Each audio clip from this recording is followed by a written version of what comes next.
చూసినప్పుడు నాకు చూడాలనిపించింది cinema. Thank you sir.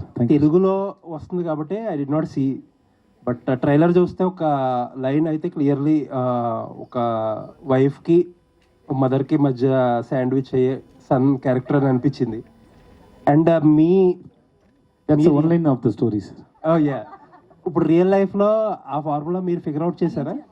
How to balance between wife and mother అని? సార్ ఫిగర్ అవుట్ చేస్తే లైఫ్లో ఎంటర్టైన్మెంట్ లేదు సార్. అది లైఫ్కి ఎంటర్టైన్మెంట్ సార్.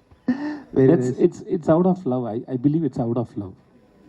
బట్ ఈ లైన్ వచ్చి చాలా రిలేటబుల్ లైన్ అండి. I hope it will be big hit then Tamil also. Yeah, we also expecting that sir. Thank you. Nithya garu, and first question is very good question sir. Thank you. Thank you. Nithya garu, ఇందాక మీరు అన్నారు కదా yearly 2 సినిమాలే, last year 2 సినిమాలే చేసాను దొరకట్లేదని చెప్పి. మీ విషయానికి వస్తే ఒక చిన్న కన్ఫ్యూజన్. దొరకట్లేదని చెప్పట్లేదు కదా, I mean script, you are waiting for the script అని మీ విషయంలో ఒక చిన్న కన్ఫ్యూజన్ వస్తుంది. నిత్య గారిని ఎక్కువ చూడాలనిపిస్తుంది. సో ఎక్కువ చూస్తేనేమో ఆ క్వాలిటీ కాంప్రమైజ్ అయిపోద్దేమో అని చెప్పి భయం వేస్తుంది. సో ఇబ్బంది అయినా సరే మీరు తక్కువ సినిమాలు చేయడమే ఒక రకంగా మంచిది. So sweet.